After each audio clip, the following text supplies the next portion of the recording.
Hello! You're probably wondering where are we right now?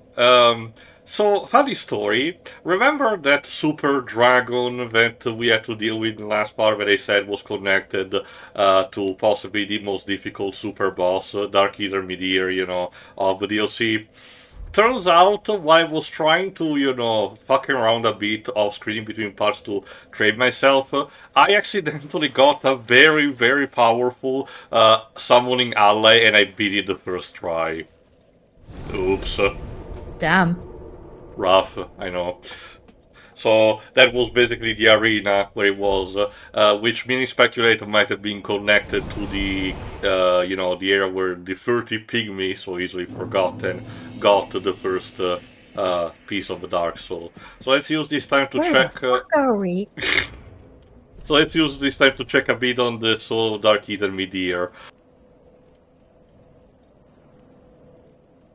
Midir, descendants of archdragons, was raised by the gods, and owing to his immortality was given a duty to eternally battle the dark, a duty that he will never forget even after the gods perished. Ooh, there's a spirit.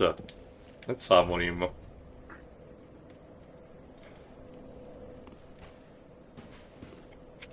I have also a new build to try against Gale, but I have to see if it works. It's poison themed.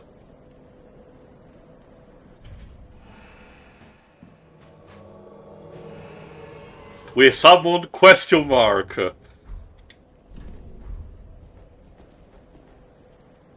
Wow, there are actually a lot of spirits, jeez. Okay, let's take advantage of that. Let's see if I can summon also Quinto, which means fifth. I don't know why the spirit is called like that. Maybe he's using Cinque Dea.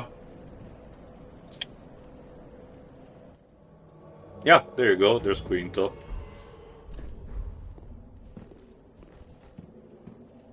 Oh, dual wield. Alright. Let's see if we can manage to do it with two spirits at hand.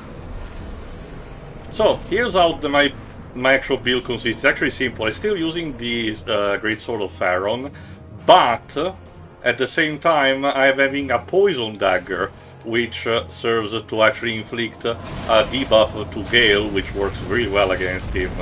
As a simple poison. It doesn't remove that much, but it's a consistently good debuff that can actually, properly give damage.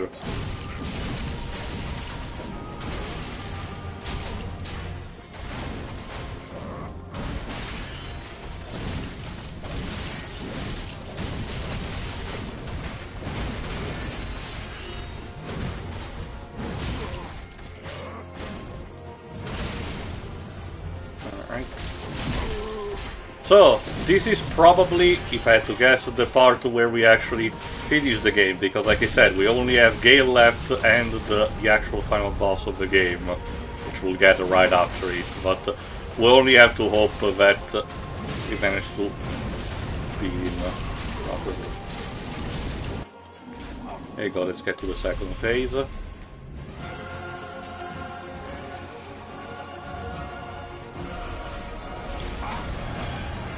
So cool actually again to see people actually still playing again this version of the game to this day. I don't think it had crossplay because instead it's not properly locked to. Actually, that's something that maybe you can look up with in the meantime. Out of curiosity, just ask Google or Siri or whatever if Dark Souls 3 multiplayer component is locked on specific versions or is it crossplay.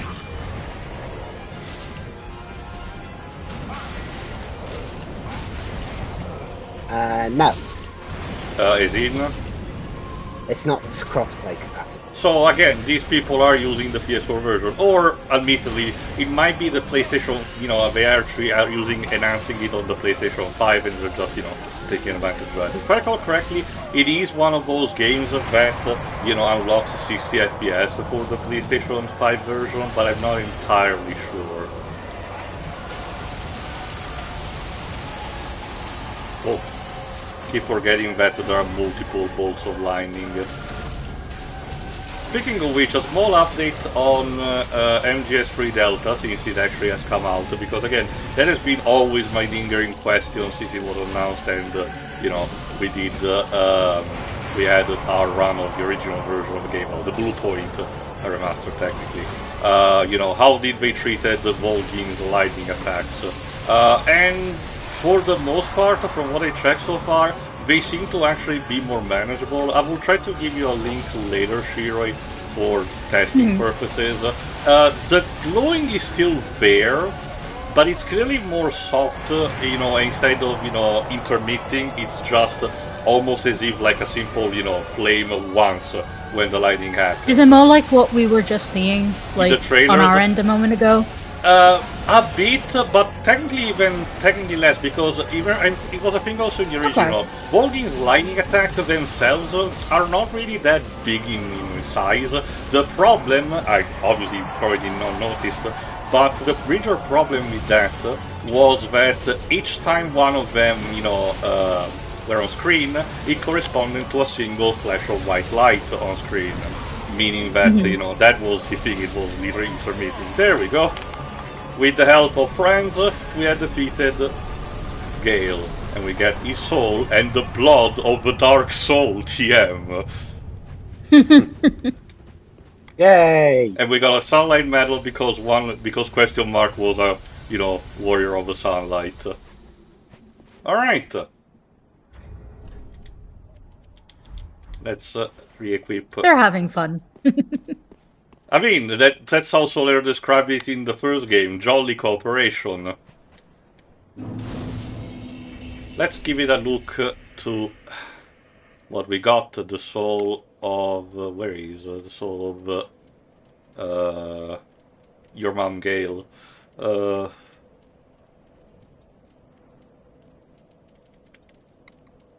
Skin of the Giant... Is it one of my key items? It's been a long time since I beat... Oh, actually, there it is. The red-hooded, wandering slave knight Gale sought the blood of a dark soul, TM, as pigment for the painted word. But Gale knew he was no champion, that the dark soul, TM, would likely ruin him, and that he had little hope of a safe return. And on our key item, I have it here, there you go. Blood of a dark soul, TM, that seeped from the hole within Slave Knight Gale, used as pigment by his lady in Ariandel to depict a painted war. When Gale came upon the Pygmy Lords, he discovered that their blood had long ago dried, and so consumed by the Dark Soul TM. Take a shot. Let's use this time also to look at the cinders of Prince Lothric, since we didn't the last time. If the lords were returned to their thrones themselves, let them return the cinders, okay. The Lothric bloodline was obsessed with creating a worthy heir, and when this proved impossible, resorted to unspeakable means. Suffice it to say, the path to linking the fire is a cursed one indeed. Alright, if I recall correctly, there is nothing else that I can do, so let's instead return, before we actually get to the end point of the game. Let's return to the Ariandel Chapel, because we need to give the Dark Soul TM to the painter. If there's something that I'm probably not gonna miss that much are these loading screens. Hopefully, you know, when we get to stuff like Elden Ring, we will not really have that much of a problem. And hey, a lot is burning here as a consequence of our action. Which means that the end of the rot is technically near, even if we're not gonna be there to assist to it. So let's just give what we gained to the very quirky painter lady. Alright, here we go. My thanks, Ashen. We're on fire. With this, will I... No, Dwaves, fine. It's just a northern light. So. I would name this painting after... Oh, she's actually giving the painting our name. Well, okay, one last choice for the road. Do we share our name, or I have no name, like Shadow the Hedgehog? Dwaves. Nah, share it. Shiroi? Don't. Okay then. Dweebs, you're allowed to do the coin toss. Actually, no, remember, we need to actually stick to your choice because last time we actually screwed up, so let's share our name. My thanks. Alright. I will paint a world of And lo, your it shall become will be the world cold, of tea or something. dark, and very gentle place. And one day, it will make someone a goodly home. Like, hopefully this one will not rot. Wow, not Lady, I'm sorry to say, I get the idea it's gonna take a while. Like, I'm pretty sure you need to prepare Christmas dinners on your own. Or whatever you're There you celebrating go. here. Hey, more turkey for you. If there are any turkeys in this world. Giant birds, they are technically, but I hope that at least the sauce manages to, make the meat, a bit more tender, because turkey is one of those meats that if you accidentally screw up, becomes stiff as all hell. Not necessarily, hard, but just really unpleasant to chew on. That bird is already dry when you cook it. Yeah. It really takes some level of preparation. I prefer chicken, obviously. I prefer buying meat with a little bit of juice in it. All right, now we need to. We're back at the Firelink Shrine. Well, actually, let's see if we can actually squeeze one last level up. Oh. When we have Christmas dinner, we usually have a couple of different meats. For a long time, my family used to actually make the Wellington beef recipe, believe it or not. Oh, that's nice. It's actually really, Christmas appropriate. It kind of basically steals the show. I know I already had the slave set. Yeah. Welcome, host. All right, let's see if I can squeeze a level up.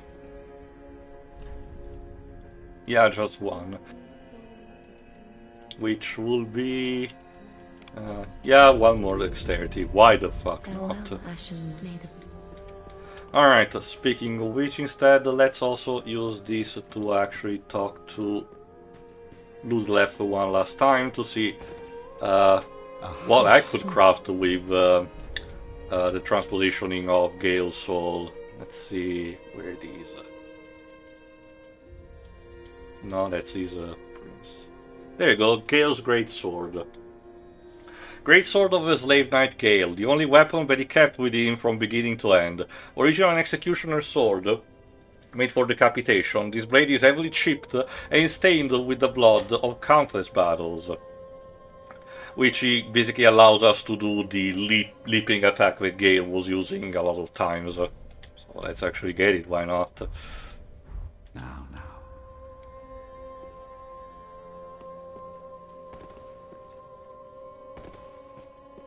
Now we just need to put the head of Prince Lothric on the corresponding throne.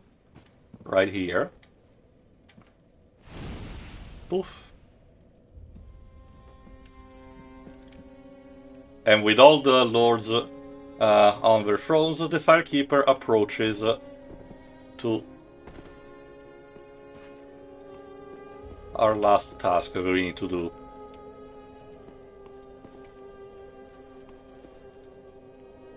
The 5 lords sit their 5 thrones, all thanks to thee, most worthy of lords.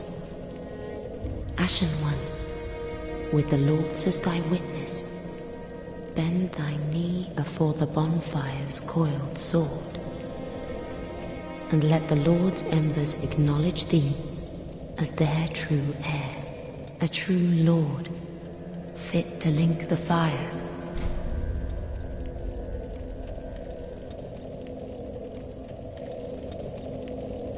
Ashen One, may I pose thee a question? Has the little Lord Ludleth spoken to thee of any curious matters? I sense that he possesseth some knowledge of a thing once most precious, or most terrible. Pray tell. Farewell, Ash, may the flame... If I recall correctly, I just need to kneel to the bonfire, there you go. Alright. By kneeling at the bonfire, with the heads of the Lords of Cinder on their proper thrones, we basically activate the magic, which also means Ludlev has to sacrifice himself, but as he mentioned, he was actually willing to do it. I could have potentially killed him, like with any NPCs, and he would have given me, you know, his cinders to pull on the corresponding throne, but, you know, since he's actually willing to stay there and gives the transposition, there was no need to do it. Surrender your fires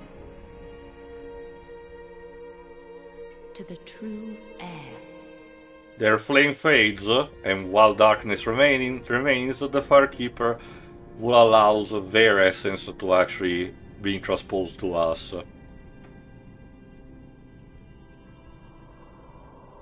Now, as I mentioned a couple of times, similar to the other Dark Souls game, the original story concept was supposed to be very different. If I recall correctly, the biggest speculation, you know, based around putting together stuff, was that it involved time traveled and you were supposed to actually jump around through time in order to collect still the essence of the Lords of Cinder, but in different points in time.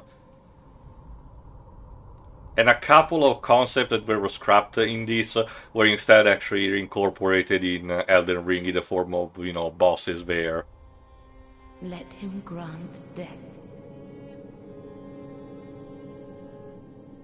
to the old gods of Lordran, deliverers of the first flame.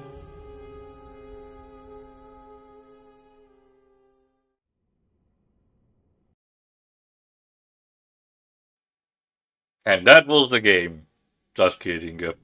Because now we're back at the kiln of the first flame, which now seems to be more appropriately deserted. There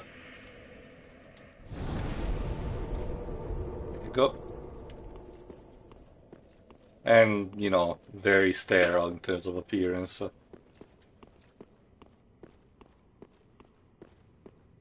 And if I recall correctly, yeah, the eclipse is right there, and similar to the end of the war that we witnessed in the DLC, all the civilizations are literally converging, amassed into a singularity. Again, this was the end game before the DLC was released, so it was actually quite the spectacle to actually witness for someone who actually got there.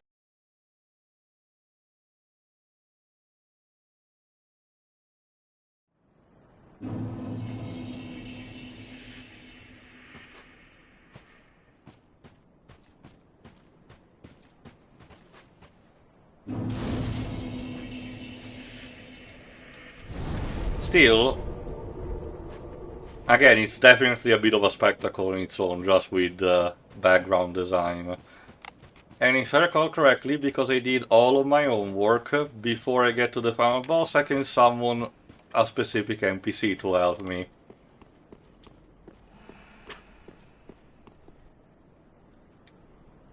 Dark. Well, that is actually a human player, but... let me... Ah yes, Dark, my favourite video game character next to Light. You'll be surprised Somewhat with dim. remember, there's someone called Blood. I can also summon Yuria. Remember, the person who helped us, you know, becoming properly the Lord of Hollows. She's gonna assist us in the final fight. Hello, Dark.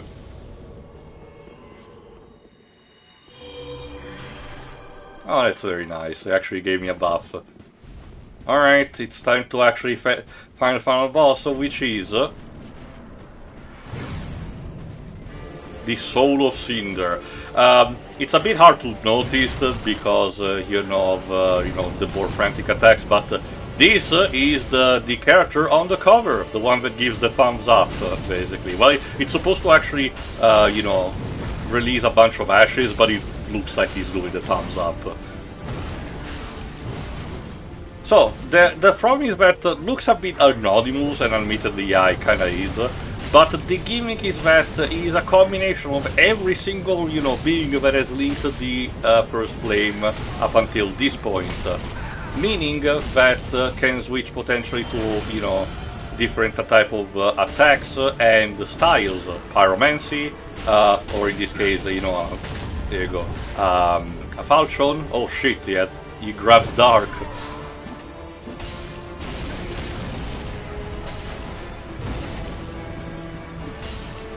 God damn it, Dark has died.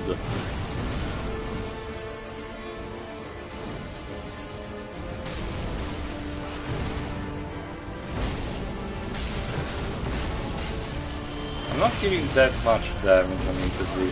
Ow.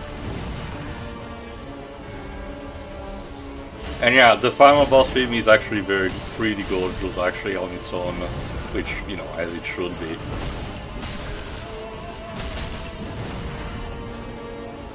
Yeah, these games don't have a lot of music, but it's really good when it does happen. It definitely wants to have the choice of, deciding to wait until the actual boss fights to do it, but as a result, it gives all the more impact to it.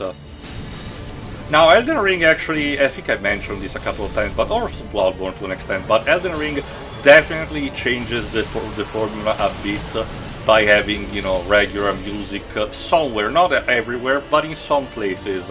Very ambiental stuff, but it does keep the spectacle for the boss fights, so... Sekiro obviously is a bit of a different story because, it's not, despite the aesthetic art style and all, it's still not a Souls-like game, it's a different beast on its own. So.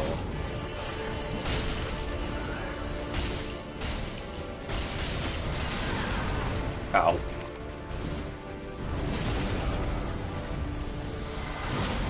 Shame there's no shooting at the dots capability. Oh, damn it. Also used a miracle to actually restore his health. Yeah, some miracle. Fucking magnets, how do they work? And now Yuri is dead too.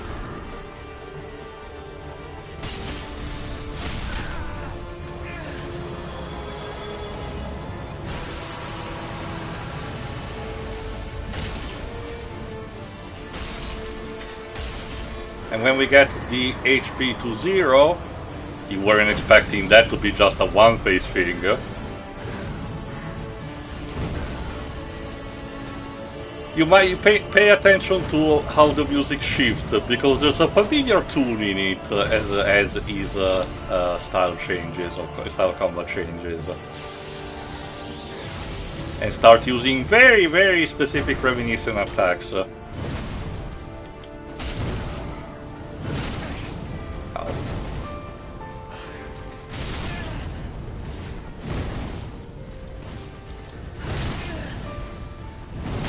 In case you haven't guessed yet, this particular theme reprise is the one of Gwyn, Lord of Sunlight, which was the final boss of the first game. Then this is a deliberate callback for the fact that ow! Stop kicking me. That this is Gwyn was the first technically who linked the first flame, so this is technically your last opponent. Now the solo Cinder is basically choosing him as, the basis for their attacks. I don't think the final boss is gonna stop kicking you. Yeah. I was hoping to have an easier time, but, well, that's where we are, technically, so...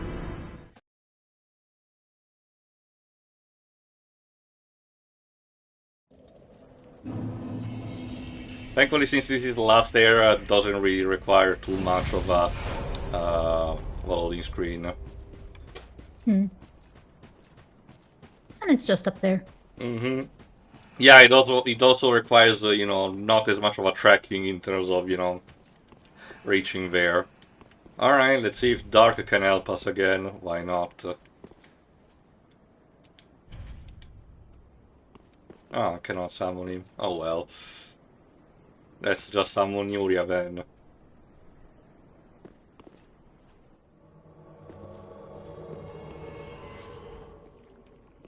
Again, the trade-off with summoning phantoms to help you is that the boss's health gets elongated. Not by technically a lot, but still just enough to try to compensate it. I think I mentioned that Cuphead does something similar for its co-op mode.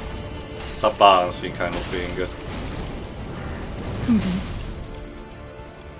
Alright, outside of Sonic Crossword, has something happened recently, Dweebs? Just to ask in the meantime.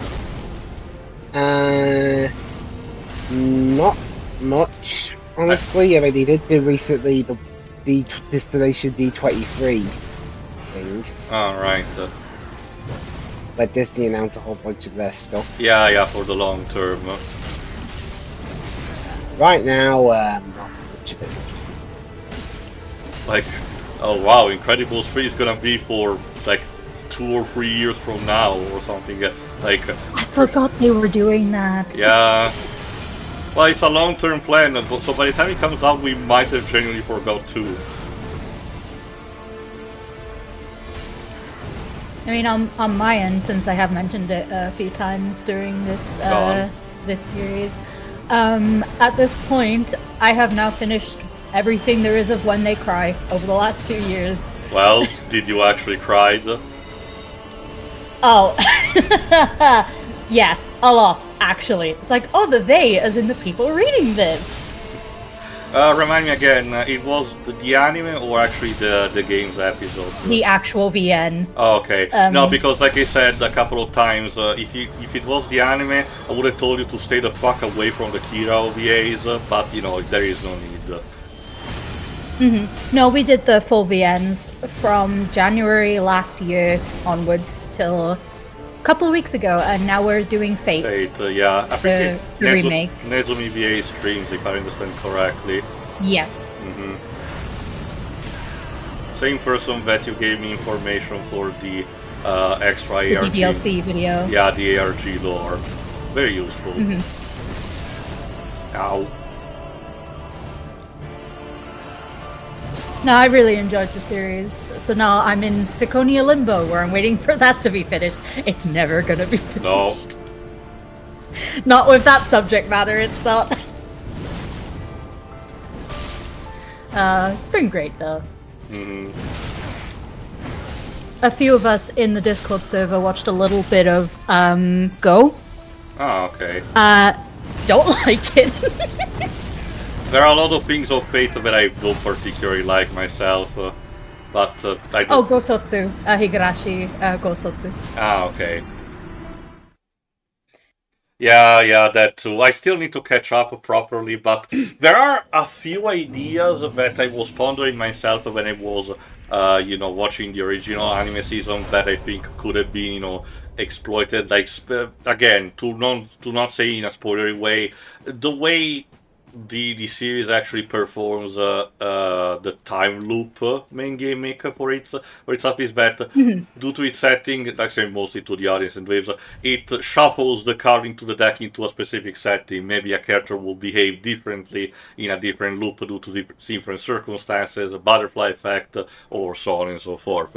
There will be some key things in common, though. Yeah. But, like, things around it will change. Constants and variables at the same time.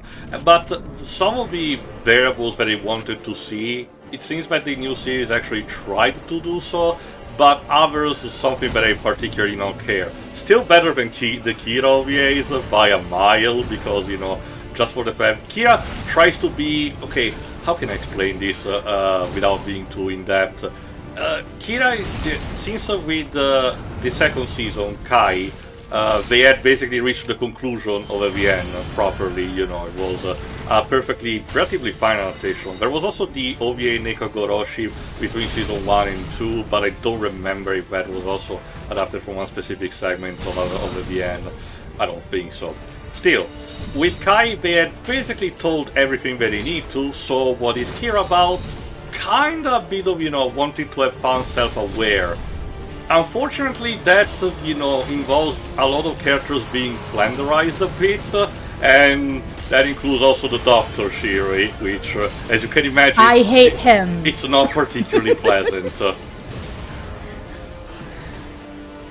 We did also do the, we did Ray, which is the VN prologue to the original series. That also did the whole self-awareness thing, but it was also really good. So Okay, fair enough. like I've heard the original anime is a fine adaptation though, Mhm. because I haven't seen anything from that.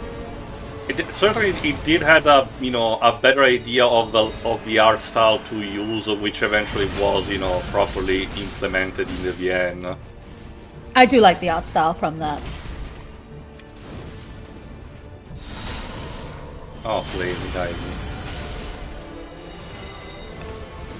There's one that we're not doing on stream for obvious reasons when I say the title, but it is one I would like to read. Oh, Tsukihime. I don't think I remember that.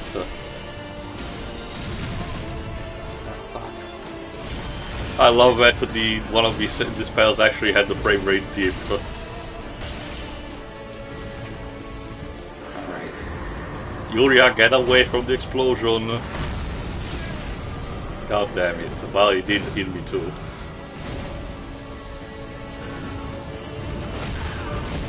Ow.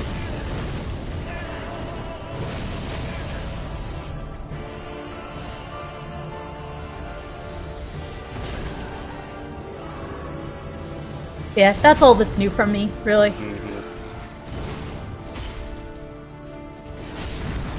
I'm still baffled, on the treatment that Umineko instead got for its anime adaptation. I really don't get the logic behind it, because, again, Higurashi was perfectly fine in how they handle it, but so, you would think they will continue the streak, but nope.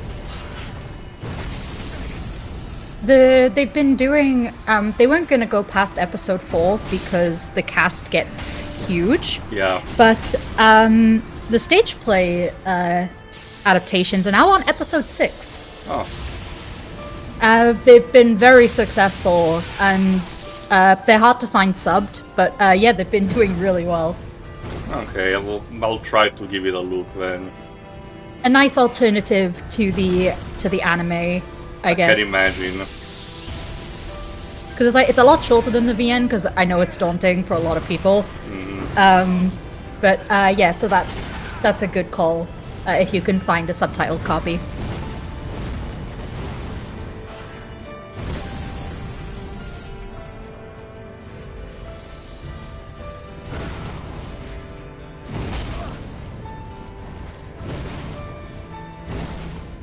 I'm actually curious, Dweebs, what was the last VN that you did try? I'm guessing Ace Attorney. Yeah. Right, that's The no shame in VNs that. aren't really my thing. Sure. I forgot. That's a lot of people's first one. And, Did you yeah. try the Murder of Sonic the Hedgehog, Dweebs? Yes, yeah. Yeah, that counts too. Well, from That one's really good. From what I understand, it also has a bunch of mini games to spice things up. Yes. Oh, okay. I'll need to give it a look myself then.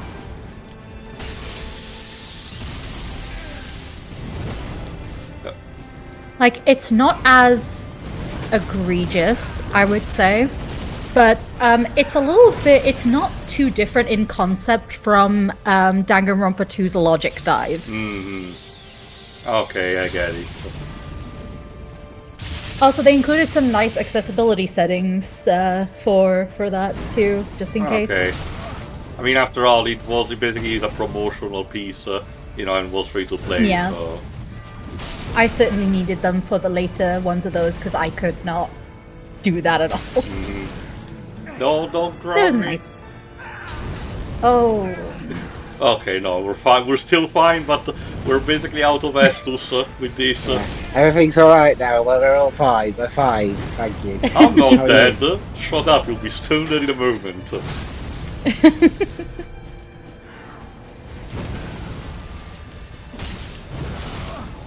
So you have the range of the sword, but you also have fire that extends past the range of the sword. I mean, it is the fucking final boss, so you probably want to expect, the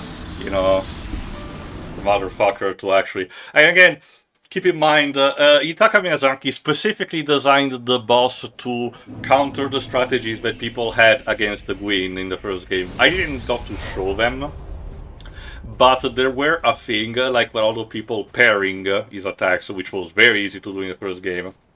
So this boss, by contrast, is impossible to parry, and all the attacks do extend a bit their reach. So, but well, that's basically our last obstacle. So that's where we are.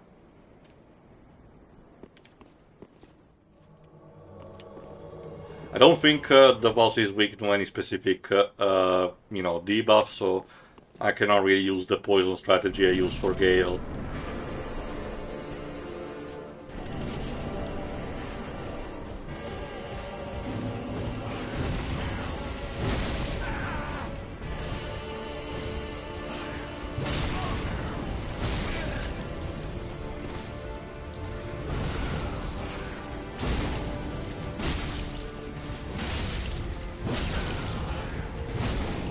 Might as well use this to talk a bit about something else that it was a bit hard to lose it, and it has been a while. If I understand correctly, this journey has been shorter compared to the previous two for us, instead it took just like roughly 1 year instead of 2. But still, one thing that is a blink and you miss moment, especially since, the journey takes a while, so you might forget at this point, but the Soul Cinder is the character that is technically carrying the player character's corpse at the beginning of the game. So, this whole event was set in motion for this to happen. Just the only thing that changed is what we decide to do with it. Because, like I said, there have been multiple endings, that's the one we chose, but I can, explain in the meantime right now, you can potentially still link the first flame yourself, like an idiot, which, serves to say that you really did not learn anything from this game, because the entire point of the game is that linking the flame means nothing and the world is a better place probably to be reset at this point. There's extinguishing the flame along with the Firekeeper, which you can potentially do when, with the thrills of what's gonna happen next. Or you can also usurp the fire in a more direct way by summoning the Firekeeper, but then killing her to take her power for yourself. Which is a callback to one of the endings of Demon Souls. And then there's the one that we got, the Lord of Hollow, which you will see.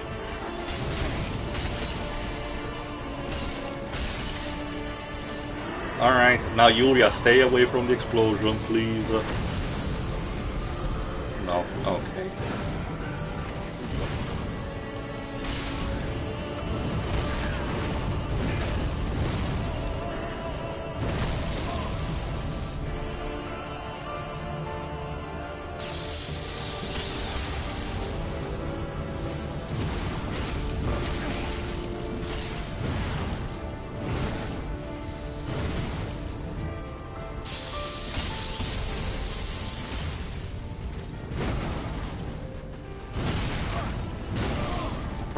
I forgot to re-equip the one ring that could have helped me, but whatever. We'll see. If I die, I will actually try to do it. Oh god damn it, Yuria, stop being grabbed! And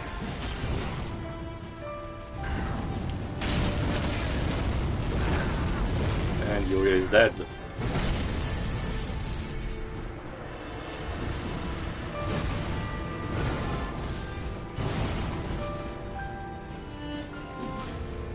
It's kind of funny because at the very least, for this final boss, it's still, relatively challenging, but, still relatively doable for the simple fact that, unlike in the first phase, if the boss doesn't heal. Now, one of the optional bosses of the base game of Elden Ring has that kind of ability where each time she hits you, Malena, Blade of Mikola, she actually regenerates part of her health with each hit that she takes, so... Oh, we don't need that in this kind of game, thank you! Unfortunately, she doesn't particularly care, Shiroi. Oh. We'll get to her. Again, this is why people like Let Me Solo Her are legendary, because, with just a very stupid build, practically naked and with a katana, still manages to effortlessly kill her over and over and over again. Again, no wonder, Bandai Namco actually rewarded the person, you know, controlling that with an actual proper real life sword. You know, you kind of earn that at that point. Okay, I need to swap one of my rings because I was still stuck in farming mode.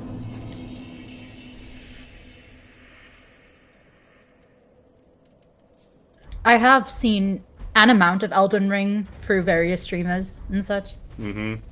Because people like torturing themselves in a game that already tortures them by adding crowd control. Of course. I don't hate myself that much. See, the beautiful thing about Elden Ring... Oh, it's another phantom called Theodore. The beautiful thing about Elden Ring is that despite technically being, you know, more... not accessible because, as I mentioned, From Software is one of those companies that still, you know, is a bit behind with some accessibility feature like, you know, better, clean HUDs. And I don't mean having a quest log because I argue, you know, the alternative manages to make it clear to where you're supposed to go and everything. But, but for example, stuff like bigger subs or, you know, a better, you know, looking HUD you can potentially toggle on and off in specific ways. But Elden Ring is technically more easy to comprehend for a newcomer compared to the Souls, you know, trilogy. But at the same time, it's still hard in general, particularly, for example, in stuff like the optional boss that I mentioned. And yet it did manage to attract more people, not just in terms of sailing, but also in terms of streamers, like you said. I can think of almost every single VTuber that I know that I follow has actually played the game full completionism, full and through.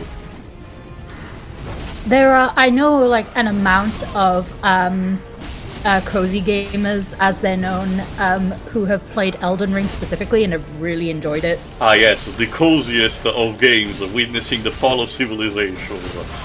Yay! I mean, reminder that cozy gamers usually play The Sims.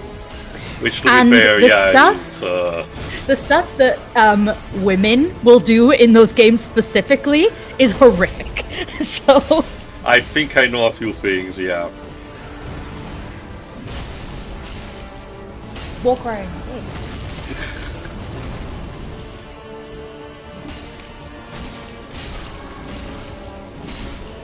Yeah, seems Theodore is actually knowing what to do.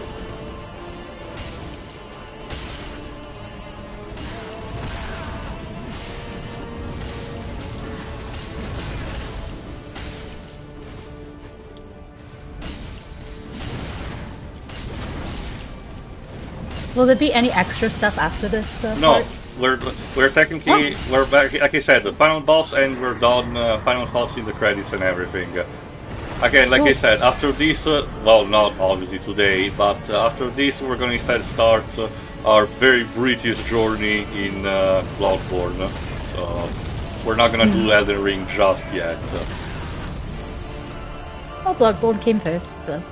And also because I don't know how much the servers for that will actually hold on, especially because, you know, people keep saying, oh, Sony's totally doing a remaster, but so far it hasn't been happening. So I wanna see if I can grant the full original British experience.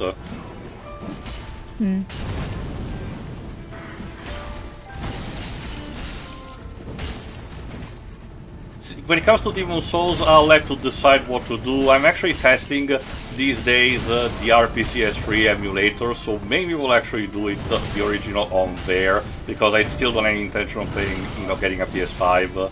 So I probably don't do the remake. Go on. Oh no, I was gonna say, since this is the last part, and I don't know how soon we're jumping on to Bloodborne, I'm gonna take this opportunity to make everyone just feel old. Undertale is 10 in 16 days. Yeah. Yay! I'm old. Indeed. I'm younger than you. It's a reference, don't worry. Yes. about it. Well, to be fair, Blizzard doesn't know. We really need to get to... Oh, there we go. We need to get to Undertale at some point. Alright, we're would be done nice. with the Soul of Cinder. Much appreciated. Theodore. And we get the Soul of the Lords, because remember, the Soul of Cinder is basically a gestalt of everyone who's actually linked to Flame. So let's check it out. Soul of the Lords. Since Lord Gwyn, the first Lord of Cinder, many exalted lords have linked the first flame, and it is their very souls that have manifested themselves as defender of the flame. And the best part about it is that if you recall, in terms of memory, neither of our previous characters actually are linked in this, because both time, with both Tio Sunny and Tio Mori, we refused to actually link in the flame and just walked away. So this is one case where we did not get to fight ourselves, believe it or not. Sure, the game doesn't memorize that, but on a lore significance, there is technically that. So, one last thing to do. Link the first flame. And if I recall correctly, because we have again managed to trigger all the conditions for the Lord of Hollow, this is gonna be the ending that we get.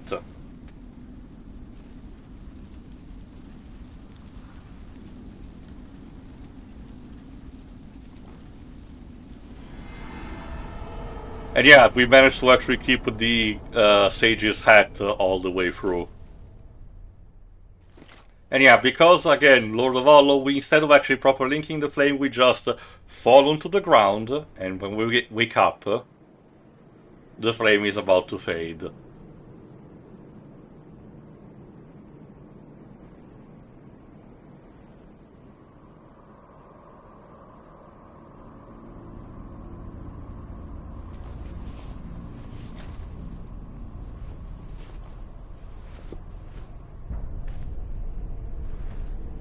With the people of Londor waiting for us to actually, you know, welcoming as the Lord of Hollows.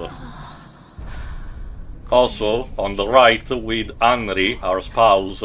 Remember, we technically married her, not in the most consensual ways, but still. As basically our spouse, as, you know, ruler of the Hollows. And that's kinda it. Instead of actually having the flame just fade, we usurp it and usher the new age of Hollow. Now here's the twist that the game doesn't tell you if you do this.